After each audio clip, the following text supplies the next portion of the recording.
1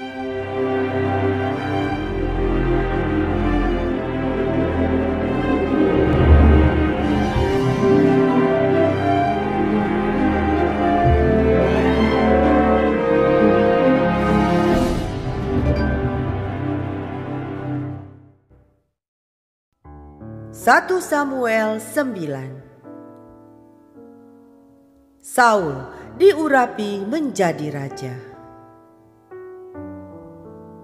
Ada seorang dari daerah Benyamin, namanya Kis bin Abiel, bin Zeror, bin Bekorat, bin Afia, seorang suku Benyamin, seorang yang berada. Orang ini ada anaknya laki-laki, namanya Saul, seorang muda yang elok rupanya. Tidak ada seorang pun dari antara orang Israel yang lebih elok daripadanya.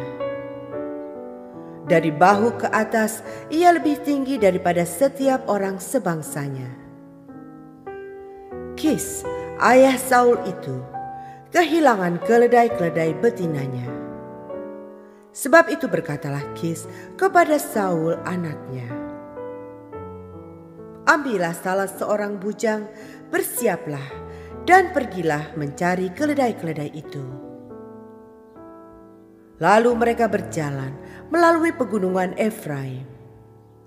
Juga mereka berjalan melalui tanah Salisa, tetapi tidak menemuinya. Kemudian mereka berjalan melalui tanah Sahalim, tetapi keledai-keledai itu tidak ada. Kemudian mereka berjalan melalui tanah Benyamin, tetapi tidak menemuinya. Ketika mereka sampai ke tanah Zuf, berkatalah Saul kepada bujangnya yang bersama-sama dengan dia, mari kita pulang. Nanti ayahku tidak lagi memikirkan keledai-keledai itu, tetapi khawatir mengenai kita. Tetapi orang ini berkata kepadanya, tunggu, di kota ini ada seorang abdi Allah, seorang yang terhormat. Segala yang dikatakannya pasti terjadi. Marilah kita pergi ke sana sekarang juga. Mungkin ia dapat memberitahukan kepada kita tentang perjalanan yang kita tempuh ini. Jawab Saul kepada bujangnya itu, tetapi kalau kita pergi, apakah yang kita bawa kepada orang itu? Sebab roti di kantong kita telah habis, dan tidak ada pemberian untuk dibawa kepada abdi Allah itu. Apakah yang ada pada kita? Jawab bujang itu kepada Saul, masih ada padaku 1/4 shikal perak. Itu dapat aku berikan kepada abdi Allah itu. Maka ia akan memberitahukan kepada kita tentang perjalanan kita. Dahulu di antara orang Israel, apabila seseorang pergi menanyakan petunjuk Allah, ia berkata begini, mari kita pergi kepada pelihat. Sebab nabi yang sekarang ini disebutkan dahulu pelihat. Kemudian berkatalah Saul kepada bujangnya itu, pikiranmu itu baik, mari kita pergi.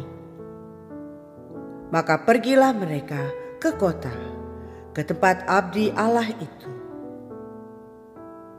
Ketika mereka naik jalan pendakian ke kota itu, mereka bertemu dengan gadis-gadis yang keluar hendak menimba air. Mereka bertanya kepada gadis-gadis itu, pelihat ada di sini? Jawab gadis-gadis itu kepada mereka, ya, ada.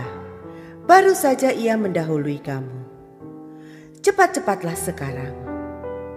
Ia datang ke kota hari ini karena ada perjamuan korban untuk orang banyak di bukit pada hari ini. Apabila kamu masuk ke kota, kamu akan segera menjumpainya sebelum ia naik ke bukit untuk makan. sebab orang banyak tidak akan makan sebelum ia datang. Karena dialah yang memberkati korban, kemudian barulah para undangan makan. Pergilah sekarang, sebab kamu akan menjumpainya dengan segera. Maka naiklah mereka ke kota, dan ketika mereka masuk kota, Samuel yang berjalan keluar untuk naik ke bukit berpapasan dengan mereka. Tetapi Tuhan telah menyatakan kepada Samuel sehari sebelum kedatangan Saul demikian. Besok kira-kira waktu ini, aku akan menyuruh kepadamu seorang laki-laki dari tanah Benyamin. Engkau akan mengurapi dia menjadi raja atas umatku Israel, dan ia akan menyelamatkan umatku dari tangan orang Filistin. Sebab aku telah memperhatikan sengsara umatku itu, karena teriakannya telah sampai kepadaku. Ketika Samuel melihat Saul, maka berfirmanlah Tuhan kepadanya, inilah orang yang kusebutkan kepadamu itu. Orang ini akan memegang tampuk pemerintahan atas umatku. Dalam pada itu, Saul datang mendekati Samuel di tengah pintu gerbang dan berkata, "Maaf, di mana rumah pelihat itu?" Jawab Samuel kepada Saul katanya, "Akulah pelihat itu. Naiklah mendahului aku ke bukit. Hari ini kamu makan bersama-sama dengan daku. Besok pagi aku membiarkan engkau pergi, dan aku akan memberitahukan kepadamu segala sesuatu yang ada dalam hatimu. Adapun keledai-keledaimu yang telah hilang 3 hari lamanya sampai sekarang, janganlah engkau khawatir, sebab telah ditemukan. Tetapi siapakah yang memiliki segala yang diingini orang Israel? Bukankah itu ada padamu dan pada seluruh kaum keluargamu?" Tetapi jawab Saul, "Bukankah aku seorang suku Benyamin, suku yang terkecil di Israel? Dan bukankah kaumku yang paling hina dari segala kaum suku Benyamin? Mengapa Bapa berkata demikian kepadaku?" Sesudah itu Samuel mengajak Saul dan bujangnya, dibawanya ke pendopo dan diberikannya kepada mereka tempat utama di depan para undangan yang banyaknya kira-kira 30 orang. Berkatalah Samuel kepada juru masak, "Berikanlah sekarang bagian yang kuberikan kepadamu tadi dengan pesan, simpanlah ini dahulu." Lalu juru masak itu menghidangkan paha dan apa yang termasuk ke situ dan meletakkannya ke depan Saul. Dan Samuel berkata, "Lihat, yang tinggal ini diletakkan ke depanmu. Makanlah, sebab telah disimpan bagimu untuk perayaan ini." Ketika aku berkata, "Aku telah mengundang orang banyak." Demikianlah pada hari itu, Saul makan bersama-sama dengan Samuel. Sesudah itu, turunlah mereka dari bukit ke kota. Dan Samuel bercakap-cakap dengan Saul di atas sotoh.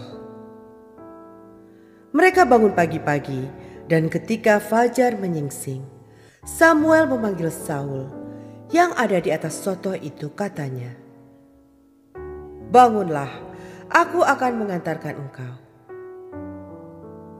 Lalu Saul bangun dan mereka keduanya pergi keluar, yakni ia dan Samuel. Ketika mereka turun sampai ke ujung kota, berkatalah Samuel kepada Saul, "Katakanlah kepada bujang itu, supaya ia pergi mendahului kita. Tetapi berhentilah engkau sebentar, maka aku akan memberitahukan kepadamu firman Allah.